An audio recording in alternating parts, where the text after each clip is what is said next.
तमाम हमद उस खालिक अज़ल के लिए, सुकून झील को जो देता है कंवल के लिए। मैं उसी के नाम से करता हूँ इब्तदाए सुखन, कि जिसके नाम फरिश्तों ने भी संभल के लिए। मेरा रसूल हमेशा कमाल करता है, वो जो भी फैसला करे बेमिसाल करता है। मेरे रसूल को शम्सो कमर से मत पहचान, कि ऐसे काम तो उसका बिलाल करता है। अल्लाह और उसके रसूल के नाम के बाद काम का आगाज करेंगे। अजीज तोलाबा, मैं आसिफ राय। आज हमारे पास जमात दहम में से जो हिस्सा नज्म है, उसमें से नज्म मौजूद है, जीवे जीवे पाकिस्तान। आइए बोर्ड की जानिब बढ़ते हैं और देखते हैं कि आज इस नज्म में से कौन सा बंद ज़ेरे बहस लाएंगे। जी अजीज तुलबा, अभी हमारे पास जो नज्म है वो है जमीलुद्दीन आली की लिखी हुई जीवे जीवे पाकिस्तान। हमने जो गुज़िश्ता लेक्चर्स किए थे इस नज्म से वो 2 बनते थे। आज ये तीसरा लेक्चर है हमारे पास। लेकिन पिछले 2 लेक्चर्स के अंदर हमने पहला, दूसरा और तीसरा, चौथा बंद पढ़ा था। हमने तफसील से उसकी बात की थी और कोशिश की गई थी कि वो लफ्ज़ ब लफ्ज़, हर्फ ब हर्फ आपको याद हो जाए, हर चीज़ आपके दिमाग में, दिल में उतर जाए। आज हमारे पास इसी नज़म में से आखिरी बंद है, जो बंद नंबर 5 बनता है। तो आइए बढ़ते हैं उस बंद की जानिब और देखते हैं कि वो 5वां बंद कौन सा है, उसके अल्फाज मायनी क्या बनते हैं और उसकी तशरीह के निकात क्या बने हैं। आइए देखते हैं। जी प्यारे बच्चों, देखिए हमारे पास अभी बंद नंबर 5 है, इसको पढ़ते हैं। जीवे जीवे जीवे पाकिस्तान, झील गए दुख झीलने वाले, अब है काम हमारा। एक रहेंगे, एक रहेगा, एक है नाम हमारा। दुख का मतलब होता है तकलीफ या दर्द, झीलना, बर्दाश्त करना। जी आइए देखते हैं इसकी तशरीह के अहम निकात कौन से हैं। जी बच्चों देखिएगा, पहला नुक्ता है हमारे पास इलामा मोहम्मद इकबाल का ख्वाब और पाकिस्तान। आप जब पहला मिसरा पढ़ते हैं इस बंद का, झील गए दुख झीलने वाले, अब है काम हमारा, दुख झीलने वालों से क्या मुराद है? कौन लोग थे जो दुख झीलते रहे? कौन लोग थे जो गमों में जिंदगी बसर करते रहे लेकिन हिम्मत उनकी पस्त नहीं हुई?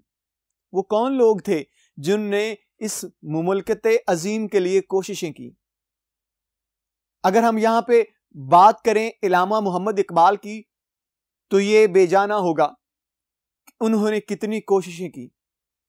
उन्होंने नए वतन का ख्वाब देखा, उस ख्वाब को सिर्फ ख्वाब न रखा, उस ख्वाब को पूरा करने की कोशिशें की और वो ख्वाब पूरा करके दिखाया। मेरी मुराद इलामा मोहम्मद इकबाल से है। इलामा मोहम्मद इकबाल हमारे शायर मशरक भी हैं, हमारे कौमी शायर भी हैं, लेकिन जहां पे उन्होंने खुतबा इलाहाबाद दिया 1930 में, वो खुतबा इलाहाबाद आपका तारीखी खुतबा था, जिसमें आपने अपने अलहदा मुल्क का मुतालबा पेश कर दिया। और वो मुतालबा नहीं था, वो मुतालबा हकीकत पसंदी का नाम था। हकीकत में अलहदा मुल्क हासिल करने का एक सच्चा ख्वाब था और एक सच्चा खुतबा था। आपने क्योंकि ख्वाब देखा और आपके साथ जितने रुफ़क़ा थे, आपके दोस्त अहबाब थे, वो सारे आपके साथ शाना बशाना खड़े हो गए और आपका वही ख्वाब कि पाकिस्तान बनेगा। उन दिनों में जब कायदे आज़म मोहम्मद अली जिन्ना यहां से इंग्लैंड चले गए थे, आपने उनको खत लिख के बुलवाया, कहा कि यहां की आवाम को, यहां के मुसलमानों को आपकी सख्त जरूरत है, लौट आइए वापस। बुलाया कायदे आज़म को, यहां वापस आए। वो आके फिर उन्होंने जिद्दोजहद शुरू की। इलामा इकबाल साहब मिल गए, फिर और बड़े बड़े हमारे रहनुमा जो अल्लाह ने हमें अता किए, उन्होंने अपने तदब्बुर से, फिक्र से, सोच से इस पाकिस्तान बनाने के अंदर अपना पूरा पूरा जोर लगा दिया। और फिर ये वतने अजीज किस तरह से वजूद में आया, क्योंकि हमारी जो बुजुर्गों की एक बहुत बड़ी सफ है, तवील है, वो उनके नाम बहुत तवील हैं। बहुत ज्यादा लोग हैं जिन्होंने तहरीक पाकिस्तान में अपनी जानें कुर्बान की, अपने घर वालों को कुहा दिया, घर बार लुट गए, अपनी जायदादें छोड़ दी, घर बार को छोड़ दिया और इस वतन अजीज के लिए वो कोशिशें करने लगे। तो यहां पे यही वो बताना चाहते हैं जमीलुद्दीन आली कि वो जो दुख झीलने वाले थे वो झील गए हैं, उन्होंने जो करना था वो कर दिया। अब काम है हमारा, इस मौजूदा नस्ल का, आने वाली नस्लों का। वतन बना दिया, अब हमारे हवाले कर दिया, अब हमने इस वतन की हिफाजत करनी है। एक माली जिस तरह से अपने बाग की हिफाजत करता है, उसको कीड़ा नहीं लगने देता, उसकी गोडी करता है, उसे तरह तरह के दरिंदों और जानवरों से बचाता है, उसकी हिफाजत करता है, निगहदाश्त करता है, उसे कहते हैं वो बागबान है, वो माली है। हम भी इस वतन अजीज के माली हैं, बागबान हैं, मुहाफिज हैं। हमें इसकी निगहबानी करनी है। जिस तरह से हमारे आबाओ अजदाद ने हमें बना के दे दिया, आइए मिल के इसकी हिफाजत भी करेंगे। जी, उसके बाद अगला नुक्ता है मुसलमानों की बेपनाह कुर्बानियां या मुसलमानों का बेपनाह कुर्बान होना। अब अगर बात करते हैं तारीख में, तो तारीख में इतने इतने शवाहद मिलते हैं कि जिनको पढ़ने के बाद आपकी आंखें पुरनम हो जाती हैं, आपका दिल पसीज जाता है, आपके दिल के कई टुकड़े होने लग जाते हैं, आप लर्ज जाते हैं कि मुसलमानों ने क्या क्या कुर्बानी दी। कुएं, तारीख बताती है कि कुएं जो हैं वो भर गए लाशों से, इज्जतें तार तार होती रहीं, मुसलमानों को सूली चढ़ाया जाता रहा, लेकिन वो लोग अपने अंदर एक मजबूत इरादा लेके निकले थे। उनका एक मुसम्म इरादा था, उस पुख्ता और तसलसल के साथ इरादे को लेके बढ़ते रहे और वतन अजीज का वजूद आपके सामने आया। जमीलुद्दीन आली हमारे आज की नस्ल के अंदर, आज के अवाम के अंदर ये जज्बा भरना चाहते हैं कि हमें इस वतन अजीज के लिए ज्यादा से ज्यादा कुर्बानियां देनी है। अगर ये वतन हमसे हमारी जान मांगता है तो इसकी हिफाजत है तो हमें करनी होगी, हमें जान का नजराना पेश करना होगा। जब भी वतन अजीज ने हमसे जान मांगी है तो हमारे रुफ़क़ा ने, हमारे रहनुमाओं ने, हमारे इस मुल्क के बशिंदों ने, रखवालों ने अपनी जान का नजराना पेश किया है। जी, उसके बाद आखिरी नुक्ता है मुल्क की हिफाजत हमारी अव्वलीन जिम्मेदारी। जिस तरह से एक शख्स अपने घर की हिफाजत करता है, जिसमें वो पैदा हुआ, जहां पे उसके आबा अजदाद वालिदैन रहते हैं, जहां वो खुद रहता है, उसकी हिफाजत उस बंदे पे फर्ज ऐन है।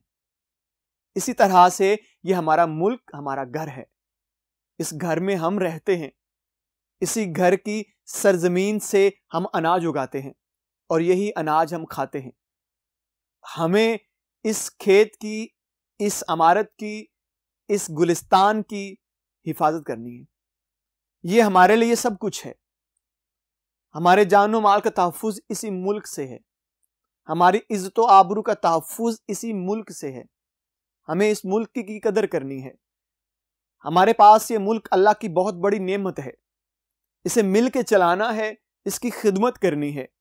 जहां जहां इंतशार पसंद ताकतें मौजूद हैं हमारे मुल्क में, उनसे लड़ना है और उन्हें निकाल फेंकना है, क्योंकि ये वतन अजीज हमारे लिए एक गुलिस्तान है।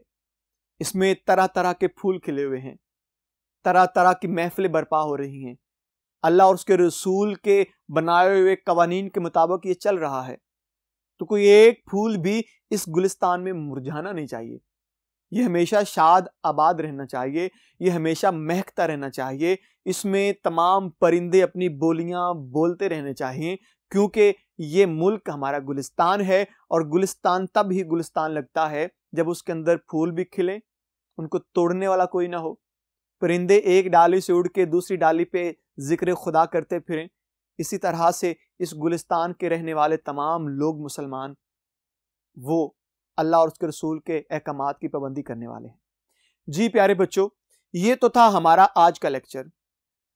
मैं उम्मीद करता हूं कि आज का लेक्चर आपको बड़ी अच्छी तरह समझ आया होगा, आपने इसे अच्छी तरह समझा भी होगा।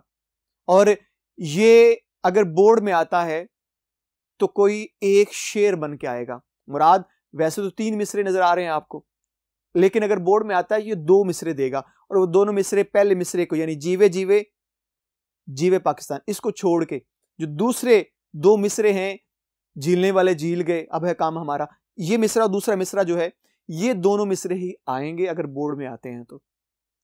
इंशाअल्लाह अगले लेक्चर में आपसे फिर मुलाकात होगी, तब तक के लिए मुझे इजाजत दीजिएगा। अल्लाह हाफिज।